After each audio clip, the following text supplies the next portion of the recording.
Time for Football at 4, powered by the Inside the Birds podcast. Inside the Birds podcast is out with Jeff Mosher and Adam Kaplan. Football at 4 is brought to you by PlaySugarHouse.com. Sign up now. They'll match your first deposit up to $250. Go to PlaySugarHouse.com. Win real money with their sports book, along with casino games from the comfort of your home. You must be 21 or older to play. Gambling problem, call 1-800-GAMBLER. I was pulling up yesterday, and Josh got here at the same time as me. He had Inside the Birds blaring in his car. Oh, He yeah. was listening to, like, AC/DC or something. Well, that's the way you got to do it. Just really loud. Mosher and Kaplan screaming really loud at you. That's what I do for my alarm. CJ Ortega Whiteside! That's what I do for my alarm clock. I set it to the podcast, so when I wake up, it's just them screaming at me. Is that how it goes? Yeah, sometimes I do game night with Josh Hennick. The podcast? Yeah, so Josh is just screaming at me at 7 in the morning. Wow. Yeah. All right, that's something to do. Let's bring in Andrew DiCecco, DiCecco NFL Happy Hour Friday. He joins us here. We are 2 weeks away from the football season. Tonight or yesterday, Andrew, would have been the final NFL preseason game. We would have been at week 4 of the preseason, but no preseason game, so we got a lot different perspective. So let's start with what the team looks like today with Andre Dillard not playing left tackle.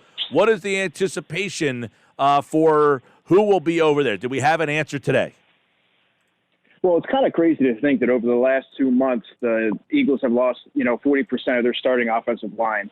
Obviously, Andre Dillard was having an inconsistent training camp, but he was showing room for improvement in pass protection and one-on-ones particularly. In team drills, he was kind of up and down. But you know what? This is a pivotal season for him, obviously, and now he's not going to have – he only played in 4 games last season. Now he's obviously not going – he's going to be out for the entire 2020 season. And then the question becomes, what happens with Andre Dillard next year? Because then all of a sudden you're going into your 3rd season, you're 25 years old, you only have 4 starts under your belt. You almost have to bring Jason Peters back just for an insurance policy. So obviously Jason Peters is probably going to slide into his left tackle post, and Matt Pryor right now would be the right guard. So Peters most likely at left, Pryor at guard. Kind of what, we thought could happen in the offseason anyway. Many people thought that Pryor would replace Brooks once he went down, and that if the Eagles brought Peters back, it would be to play left tackle, not right guard. So I'll ask you, is this a good enough offensive line to be a playoff team? As of right now, I would actually argue that having Jason Peters at left tackle gives them an advantage. And Matt Pryor is going to do just fine at right guard, even though he's only played 79 snaps at the NFL level. But yes, it's a starting caliber offensive line. But you're an injury or two away from it being a very pedestrian line. They're going to run into some problems, because when you look at the depth behind the starting unit, you have guys that, I guess if you comprise their stats, they've only had three snaps total, and that's Nate Herbig last season. So they're going to be in some trouble if any of those guys get hurt. And obviously, as we know, Jason Peters has a history of coming in and out of games, especially this at 38 years old. That's probably going to happen. So I do anticipate them. They have to probably go get a veteran offensive lineman. There's not much out there. You could possibly look to the waiver wire when final cuts are being made, but I cannot see them going into the start of the season with the current depth group that they have. What do you think Jordan Mailata's role is going to be? I know they're intrigued by him, but he has no experience. But if something happens down the road, is he going to be utilized in some big moments? I often phrase this to people this way, because I get asked about Jordan Mailata a lot. Say something happened at left tackle during a game, and you need to put Jordan Mailata in there to protect Carson Wentz's blind side against the Chase Youngs of the world. You wouldn't feel very confident throwing him out there. And this is going to be now, year 3 for Jordan?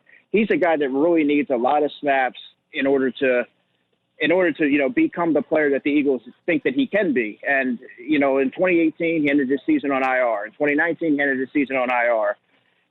And he began this season on the COVID list when, it was an already abbreviated offseason to begin with. So he's a guy that really would have benefited from the preseason and the OTAs to really see where he stands.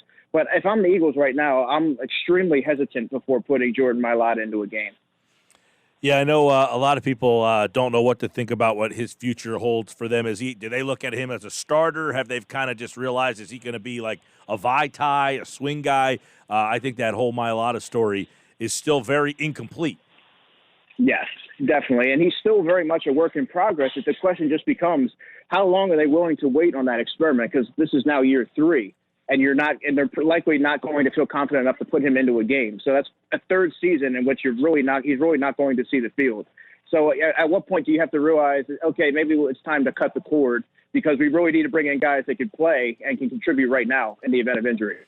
Andrew DiCecco, Football at 4, right here on the Sports Bash. So Diller's out. Peters looks like he'll be at left tackle, and you mentioned Matt Pryor at right guard. So the Eagles' offensive line, that's what it looks like here. I want to get your take then on the running back situation, because Miles Sanders has kind of been out. You wrote about Adrian Killins the other day, and I'm wondering if there's room for a guy like that on the roster. Has he made enough of an impression to kind of make the Eagles figure out what to do with him? And is there anybody else that has put them in position to have to think twice about?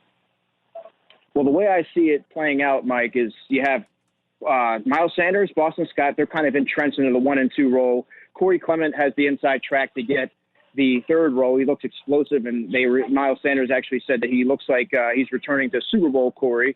And obviously that he can create yards between the tackles, which is really what they would need for that third running back. Then the question becomes, do they keep 4? Has any guy really stood out enough for them to warrant keeping 4 running backs? And I don't necessarily know that you could make that argument. You have a guy like Elijah Holyfield, and who's kind of flashed at moments. You have Mike Warren, who really hasn't had a lot of time, a lot of opportunities to really show what he could do. And then you have Adrian Killins, who he nicknamed AK, which is usually a good indication that they anticipate him sticking around in some capacity. But he's very small. He's generously listed at 5'8", 177. When I saw him at the Shrine Bowl, he was about 160 pounds. There's no denying his electricity with the football in his hands. He's extremely fast. He can cut on a dime and really, add another layer to the offense. But can you justify keeping a 4th running back that's a gadget player that would only play a handful of snaps a game, or would he be better served on the practice squad? And maybe you kind of yank him, you kind of promote him and take advantage of that 55-man roster expansion during the season. And I think the fact that there has been no preseason, it would kind of play into the Eagles' hands as far as getting some of these guys through waivers.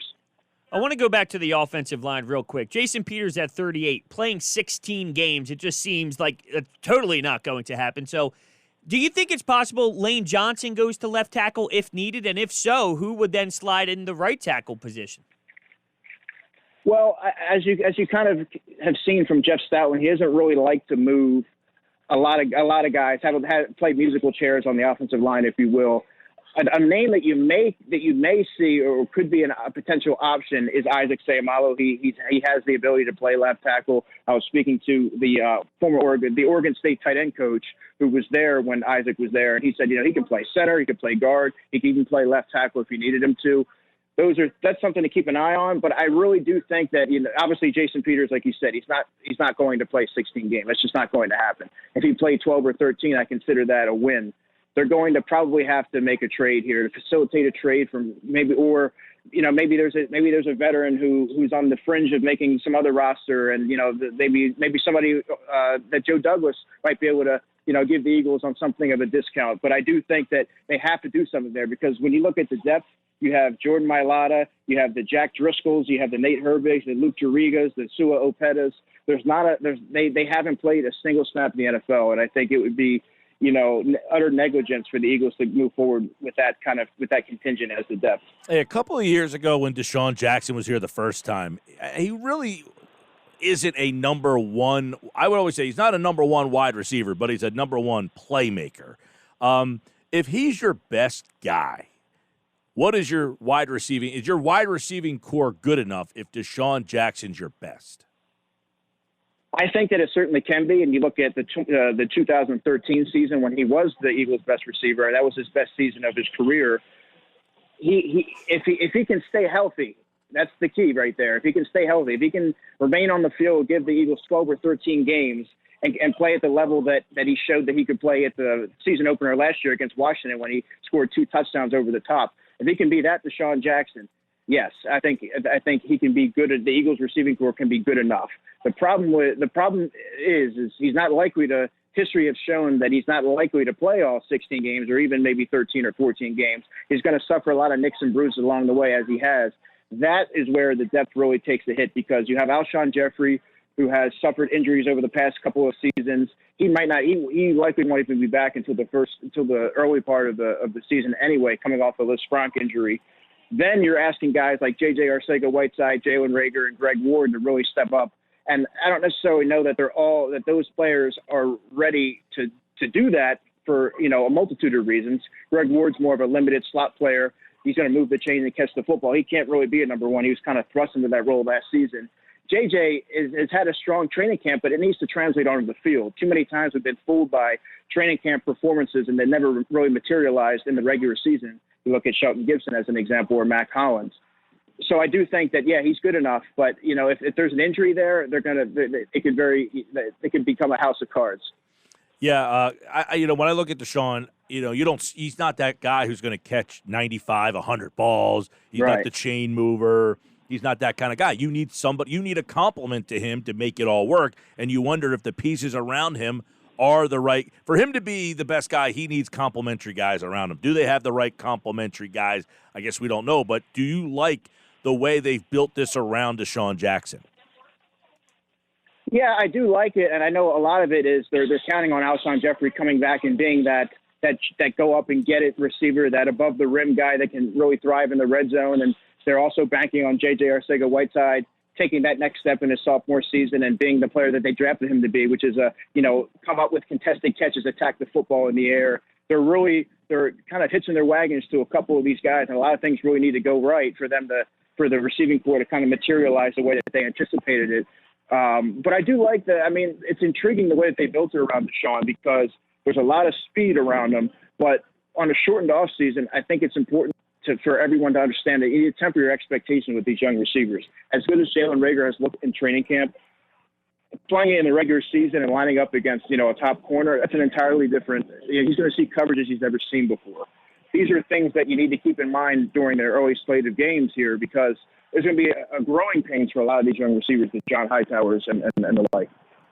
Now that you're seeing guys like Hargrave, Dillard, Avery go down, do you think this is the nature of the environment of the shortened offseason and the wonkiness of the training camp, or do you think that this is just the nature of the game of football? Because it does seem like, year after year, they try and change this with the medical staff, a new doctor, or whatever the case may be, and it just keeps happening and happening. And I wonder if it's just the way sports science is going, with less pads or not hitting as much. So when you do go out there, like the way that they keep it soft for these players, it's forcing more injuries. Do you think it's just the environment this year, or is it the nature of the game in general? That's an interesting question, Hunter, and that's a question that I've gotten fairly often as these injuries have kind of compiled. And if you look around the NFL, there's been a ton of injuries, and I think that can be directly attributed to the shortened off season. You could work out, you could run hills, you can catch footballs, and you can do all these different football activities. But that's all good and well, but you can't replicate getting on the field, getting that actual grass time. Going against a teammate. And you kind of saw that. You look back 2 years ago when Des Bryant, he was out of the NFL, and he looked good on the Instagram videos. He's doing all kinds of drills. He's running routes and all that. And then his first practice with the Saints, unfortunately, he tore his Achilles, because you've been out of the games for so long that when you actually have to do football-related things, your body's not necessarily acclimated to it. And I think that when they're trying to cram, the NFL is trying to cram so much in a handful of weeks, and I think a lot of people's bodies maybe aren't necessarily ready for that, and that's why you're seeing a lot of injuries. Andrew, defensive side of the ball, you got Jim Schwartz, obviously talked about the competition at all three spots in the secondary. He mentioned Avonte Maddox, Sidney Jones. He seems to think that Jones, who's hurt again, by the way, that Maddox has won that deal, that spot. Roby Coleman seems like he has won the nickel spot there. What does the safety spot look like next to Rodney McLeod, though? I think you're going to see Jaylen Mills in that role. Jaylen Mills he's a leader in the secondary along with McLeod. He's a very smart football player. Was he limited in a cornerback role? Yes. He doesn't have that long speed, that makeup speed, but he scans the field. He's instinctive. And I think that when the Eagles there's a comfortability there with, when you have a player like Jaylen Mills that has been in the system since 2016, I think there's the familiarity with Jim Schwartz, and they know that they know what he's going to bring each and every week. And I think that obviously Will Parks is going to have a big role. I think he's going to move into that big nickel role, and they're going to use him in a myriad of ways. But I do think that at least in the early going, Jaylen Mills will be the starting safety. Do you think it's possible that Sidney Jones doesn't even make the team?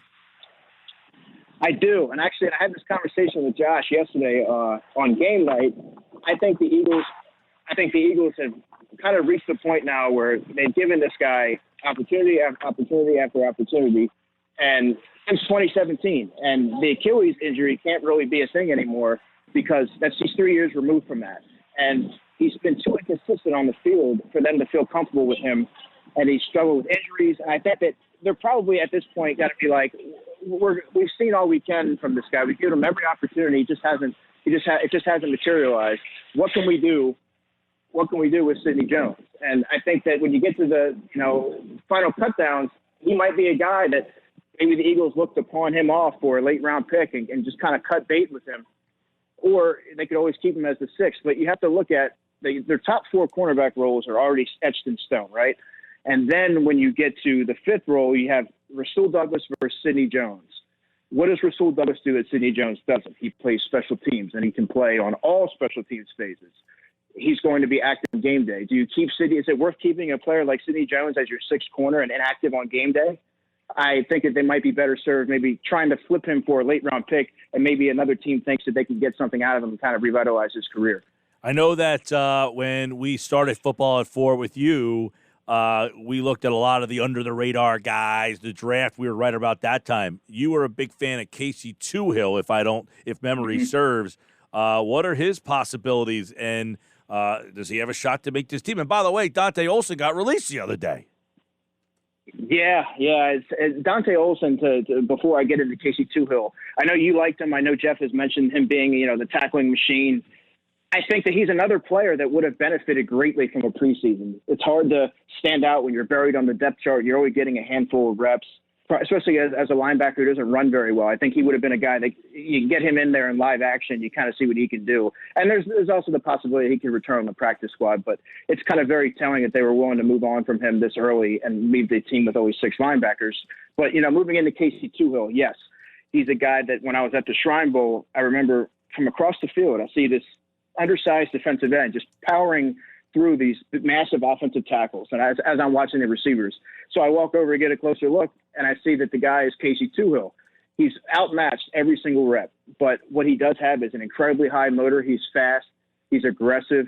He's just going to keep coming at you. And he was just overpowering guys with his bull rush and his tenacity. And I thought that if he could get into a training camp, that effort would show. And he would be a guy that could possibly be a special teams core member and one of those guys that just kind of flies around on kickoff and things like that. And from the reports that I've gotten, he was outplaying Jannard Avery, and he was outplaying Sharif Miller, and he was right up there with the Joe Ostman. So he just needs to carry that over and kind of see where it goes, because it's still very open for that fifth role, and we're kind of going to see how that shakes out. The Eagles brought back Trevor Williams. Is there anything really to that? What do you think that move was all about? I think that was more so to add depth because Sidney Jones has been banged up, and they just wanted to add maybe get another look at him as a potential practice squad guy. I thought it was very telling that when they released him, no other team really made a move for him. It was kind of puzzling. I don't really understand the whole thought process behind that because he does have a number of starts under his belt. So if he wasn't injured, it really didn't make sense to kind of move on from him. But it just could be just doing some more due diligence and get another body in there and have him line up in practice against your receivers and use his length and experience. But he's still a long shot to make the football team. Any insight on what Jalen Hurts has looked like as a quarterback? The reports that I've heard he's looked pretty smooth, and just his athleticism just shines through on every snap. And you could tell that he has this poise about him and the way he carries himself. He's going to be just fine. As far as the backup quarterback spot, I think we talked about that. I think that obviously they want him to be the 3 and Nate Sudfeld to be the 2. Nate just has to be more consistent in that regard. All right, we got, of course, about 2 weeks to go before the opener, and September 10th is when the NFL season kicks off, and the Eagles, of course, that first Sunday. We'll have it right here on 97.3 ESPN, Football at 4, powered by the Inside the Birds podcast. And we'll have plenty more leading up as the Eagles' 53-man roster trying to take shape. And we will continue to keep our eyes on that. Monday's edition Jeff Mosher is back, and Andrew is back on Tuesday. Thank you, pal. Have a good weekend. You too, guys. Take care.